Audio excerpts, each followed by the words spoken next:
Boa noite, meus amados irmãos, e a santa paz de nosso Senhor e Salvador Jesus Cristo. Eu sou o diácono Gilmar Porfírio, amém? Tudo bem com vocês? Vocês que já estão inscritos nesse canal, eu agradeço de coração. E você que está chegando aí novo no canal, que ainda não se inscreveu, se inscreva. Deixe seus comentários, você possa compartilhar também, deixe seus likes, amém? Então vamos lá de meditação nesta noite. Para vocês nesta noite, nesse vídeo, eu vou trazer aqui para nós refletirmos um pouco e vermos algo importante em Eclesiastes 3. Amém? Eclesiastes 3, nós vamos ver que ali fala que há um tempo determinado para tudo aqui em cima nessa terra, debaixo do céu. Não é isso mesmo? Nós sabemos que é tão certo que a gente vê isso em nossas vidas. Desde a nossa meninice até o nosso último dia de vida, nós passamos por tudo isso que Eclesiastes 3 diz.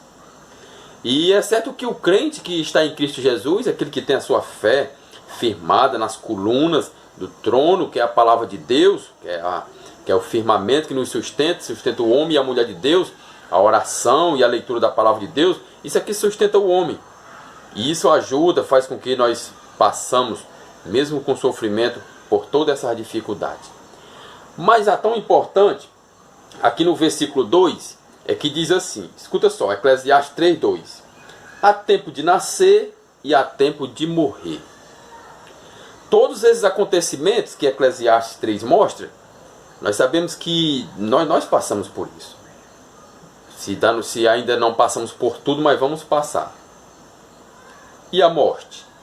Há tempo de morrer, há tempo de nascer, há tempo de nascer e há tempo de morrer. Quando chega neste ponto, o tempo de nascer nós sabemos que todo mundo alegre, é festa, é alegria. Mas quando chega o tempo de morrer? Quando chega o tempo de morrer, meus amados irmãos, é aí que nós vemos aqueles que verdadeiramente estão se firmados no Senhor, que estão crendo nas promessas dos escritos da palavra de Deus.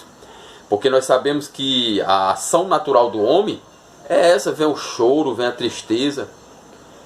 Mas se entristecer a ponto de não ter esperança para onde vai aquele nosso ente querido que partiu, que Paulo lá em Tessalonicenses vai usar essa forma, né, do eufemismo, ele vai dizer dos que dormem, né? E então, sabemos que, diz um ditado popular, né, como se diz, a gente tira de letra, né? Claro que isso não é um linguajar cristão, mas eu usei aqui para que a gente possa saber. Dá para passar por essa situação que Eclesiastes mostra. Tempo de chorar, tempo de plantear, tempo de sorrir, tempo de se alegrar, tempo de abraçar, tempo de abster-se do abraço, tudo isso. Mas quando chega a morte, infelizmente, conhecemos cristãos, irmãos, cristãos, homens e mulheres de Deus, que quando seus entes queridos, quando seus filhos, suas mães, seus pais, seus tios, seus esposos, suas esposas, quando partem para a vida eterna, muitas pessoas ficam praticamente, irmãos, desorientados. Não querem comer, não querem mais congregar, não querem mais saber de ler a Bíblia, fica completamente sem sentido da vida. E aí? Cadê a fé nas promessas? Cadê a fé aqui em Eclesiastes 3, versículo 2? Será que só dá para superar? Será que só dá para aguentar firme? Esses outros escritos que Eclesiastes fala, quando chega no tempo de morrer, aí vem o desânimo, aí vem a pouca fé, a fé abalada. E então?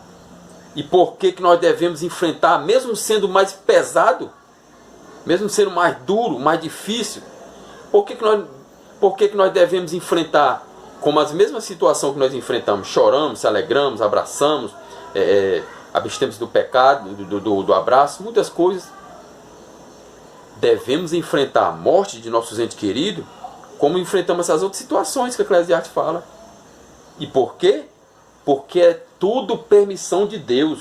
Há um tempo para todas as coisas determinado aqui debaixo do céu. E quem determina esse tempo? Nosso Deus, meus amados irmãos. Nosso Deus, inclusive o tempo da morte. Inclusive o tempo da morte. Olha só o que diz aqui, Provérbios 19:21. Muitos são os planos no coração do homem, mas o propósito ou a vontade, esse prevalece do Senhor. Há muitos planos no coração dos homens. É um dos planos. Um dos planos meu e da minha esposa aqui em casa. Vamos ficar velhinho ao lado um do outro. Quem sabe se esse é meu último vídeo, meu último dia de vida aqui. Quem sabe que eu possa partir amanhã? Ou ela, ou você, ou um dos seus familiares. Isso não é nem um mau desejo, irmão. Isso é a realidade. Há pessoas que saíram para trabalhar hoje pela manhã, não voltaram mais vivos. Há pessoas que nesse momento estão perdendo a vida por qualquer acontecimento. E por que nós ficamos de fora?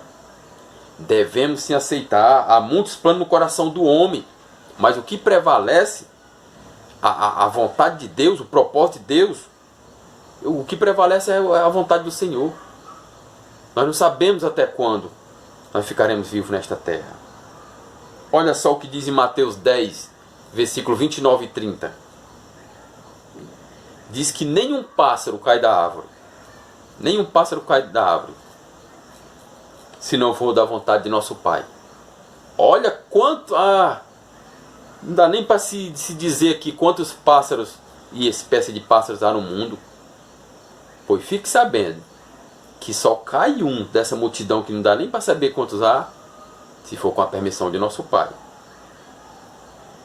E lá no versículo 30, ainda de Mateus 10, vai dizer que até mesmo os cabelos da vossa cabeça estão todos contados. É a soberania de Deus, irmãos, é o poder sobre tudo e sobre todos. Então, quanto ao dia da nossa morte, quanto ao acontecimento da nossa morte, vimos aí cristãos desesperados. Meu Deus, Senhor, por quê? Por quê, Senhor? Por quê? Porque foi o tempo determinado dele. Foi o tempo determinado. Foi só até aí em que Deus permitiu que nós pisássemos nessa terra e vivesse junto com nossos familiares. Olha só aqui. 1 Tessalonicenses, no capítulo 4, e no versículo 13, diz assim: não queremos, porém, irmãos, que sejais ignorantes acerca dos que já dormem. Essa palavra dorme, o apóstolo Paulo está usando aqui um eufemismo para falar uma palavra mais maneira, uma palavra mais leve, né? Dorme, ele mesmo quer dizer dos que já morreram, dos que já partiram, dos que já se foram. Ele usa o eufemismo da palavra dorme, ele usa aqui, para não dizer morreu ou partiu. Para que não vos entristeçai como os outros que não têm esperança. Esses outros aqui que Paulo se refere, os que não são cristãos, que não têm a fé em Cristo Jesus, os que não receberam a revelação dos altos, dada por Deus. Então, quanto aos nossos familiares que já partiram, meu Deus, nossa mãezinha, nossos irmãos, nossas esposas, nossos maridos, quer que um desses aí alcance a situação que você já passou em perdê-los? Não devemos se entristecer, nem se alvoroçar, botar a mão na cabeça e perguntar: Senhor, por quê? Por quê? Não. Não devemos se entristecer como os outros que não têm esperança. Por quê, Paulo? Por que não devemos se entristecer? Por quê? Porque se cremos que Jesus morreu e ressuscitou, assim também os que dormem, os que já partiram, os que já morreram, Deus, mediante Jesus, o tornará a trazer juntamente com ele. Oh, glória a Deus, aleluia. Então é isso aí, irmãos. Dizemos, pois, isto, que pela palavra do Senhor, nós os que ficamos vivos, nós que se porventura não chegamos a morrer até a volta de Cristo, de modo algum precederemos o que já dorme, os que já morreram. Não vamos antes de que eles receber o corpo glorificado. Escuta só, versículo 16. Porque o Senhor mesmo descerá do céu com grande brado, e a voz do arcanjo ao som da trombeta de Deus, e os que morreram em Cristo ressuscitarão primeiros.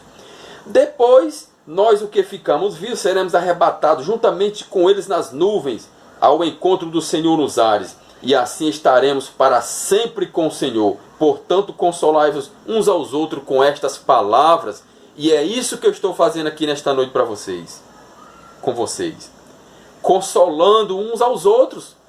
Devemos consolar. Você conhece aquela pessoa que perdeu um ente querido seu, e ainda hoje não voltou à sua vida normal? Ah, ficou depressivo, está tristonho, não tem mais projeto dos seus negócios. Então, consolai-vos ele com essas palavras. Dizer que principalmente aquele que partiu com Cristo, ele vai voltar. Vai voltar juntamente com o vosso Cristo, com o nosso Jesus, e nós que estamos vivos nesse grande dia, desse grande evento, nós não vamos preceder eles, porque eles vão ressuscitar primeiro e vão subir a encontrar Jesus nas nuvens, e nós que estamos vivos vamos ter o nosso corpo glorificado, para que nós tenhamos o mesmo corpo que nosso Senhor Jesus tem hoje. Então é certo que, se lá em Eclesiastes 3 diz que todas aquelas coisas acontecem com nós, inclusive a morte, nós sabemos que está no tempo determinado de Deus aquilo ali. E vimos em Provérbios 19 que os nossos planos, o que prevalece é a vontade de Deus. Nossos planos podem ser aí interditados, né, barrado pela vontade de Deus. E vimos em Mateus 10, 29 e 30 que não cai um pássaro da árvore se não for da vontade de Deus, e até mesmo todos os cabelos da nossa cabeça estão contados. E para nós não se entristecer, ficarmos tristes com aqueles nossos entes queridos, nossos amigos, nossos irmãos que já partiram, que já dormem.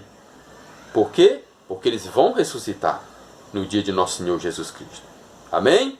Então, se você conhece uma pessoa que ainda hoje vive triste, não tem mais plano de vida, não tem mais um plano, um projeto na sua vida, não tem mais um sonho, até aquele sonho que tinha, que era tão lindo, ele sonhava em realizar isso, aquilo, acabou, foi de água abaixo, console ele com essas palavras.